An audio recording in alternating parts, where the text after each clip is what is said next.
Vadakkanchery max care ഹോസ്പിറ്റലിൽ സൗജന്യ നട്ടെല്ല് രോഗനിർണയ ക്യാമ്പ് ആരംഭിച്ചിരിക്കുന്നു. നടുവേദന, കഴുത്തുവേദന, പുറംവേദന, ഡിസ്ക് സംബന്ധിച്ചുള്ള എല്ലാ അസുഖങ്ങൾക്കും വിദഗ്ധ ചികിത്സ, താക്കോൽദാര ശസ്ത്രക്രിയകൾ, സ്പൈൻ ഫ്യൂഷൻ ശസ്ത്രക്രിയകൾ, നട്ടെല്ലിൽ ഉണ്ടാകാവുന്ന വളവുകൾ, നട്ടെല്ല് രോഗ വിദഗ്ധൻ ഡോക്ടർ ധീരജൻ എന്ന ഡോക്ടറുടെ സേവനം.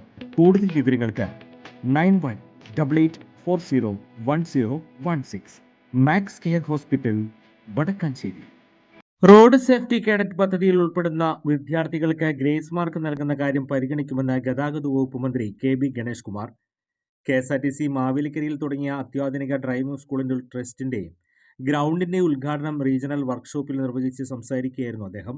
മോട്ടോർ വാഹന വകുപ്പ് ആരംഭിക്കുന്ന ലേണേഴ്സ് ആപ്പിലൂടെ 18 വയസ്സുള്ളവർക്ക് ഡ്രൈവിംഗ് എളുപ്പത്തിൽ മനസ്സിലാക്കാം. കൺസെഷനും മറ്റും ഡിജിറ്റലാക്കുന്നതോടെ KSRTC യാത്രക്കാരുടെ എണ്ണം വർദ്ധിക്കും. എല്ലാ സ്റ്റേഷനുകളിലും ക്യാമറ എന്ന ലക്ഷ്യം നടപ്പാക്കുമെന്നും KSRTCയിൽ നഷ്ടം കുറഞ്ഞു തുടങ്ങിയെന്നും മന്ത്രി പറഞ്ഞു. സ്വന്തം ഡ്രൈവിംഗിനാൽ അപകടമുണ്ടാകരുതെന്ന ബോധം നമുക്കുണ്ടാകണം.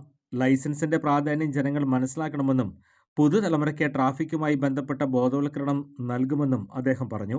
ഡ്രൈവിംഗ് സ്കൂളിലെ പുതിയ വാഹനങ്ങളുടെ ഫ്ലാഗ് ഓഫ്, രക്ഷകർത്താവ് ഇനി സുരക്ഷാകർത്താവ്, ഡ്രൈവ് എവേ ഫ്രം ഡ്രഗ്സ് തുടങ്ങിയ പദ്ധതികളുടെ ഉദ്ഘാടനവും മന്ത്രി നിർവഹിച്ചു. കൂടുതൽ വാർത്തകൾക്ക് ഞങ്ങളുടെ ചാനൽ സബ്സ്ക്രൈബ് ചെയ്യുക. ഫേസ്ബുക്ക് ഫോളോ അപ്പ് ചെയ്യുക. വാർത്തകൾ വേഗത്തിലറിയാൻ എനി ടൈം ന്യൂസ്.